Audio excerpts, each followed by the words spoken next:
Happy morning. நான் என் பொண்ணு 7th டே வந்து படிக்கிறான். கிளாஸ் அப்சர்வேஷனுக்காக எனக்கு கால் பண்ணியிருந்தாங்க.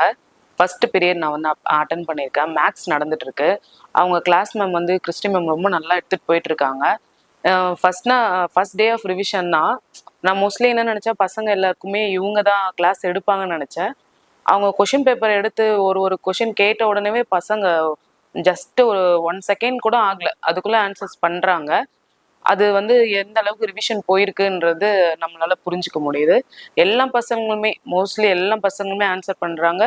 மெத்தடோட சொல்றாங்க. மேம் வந்து என்ன கான்செப்ட் என்ன சொல்லியிருக்காங்களோ அது பசங்களுக்கு புரிஞ்சிருக்கு. புரிஞ்சதால தான் இவ்வளோ சீக்கிரமா பசங்களால ஆன்சர் பண்ண முடியும். போர்டில் மேம் கொஷின் எழுதுற உடனே பசங்க வந்து மெத்தடோட போட்டு தான் ஆன்சர் சொல்றாங்க. ஏதோ ஒரு ஷார்ட்கட்ல ஏதோ ஃபாலோ பண்ணல.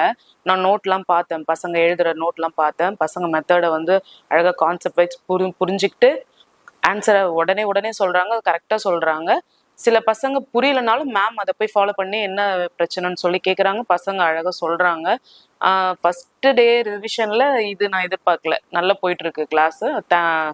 கிறிஸ்டி மேம்க்கு தான் தேங்க்ஸ் சொல்லணும், பிரின்சிபலுக்கும் தேங்க்ஸ் சொல்லணும். இந்த மாதிரி பேரண்ட்ஸை கூப்பிட்டு என்ன நடக்குதுன்றதை எங்களை அப்சர்வ் பண்ண வைக்கிறதுக்கு ரொம்ப தேங்க்ஸ்.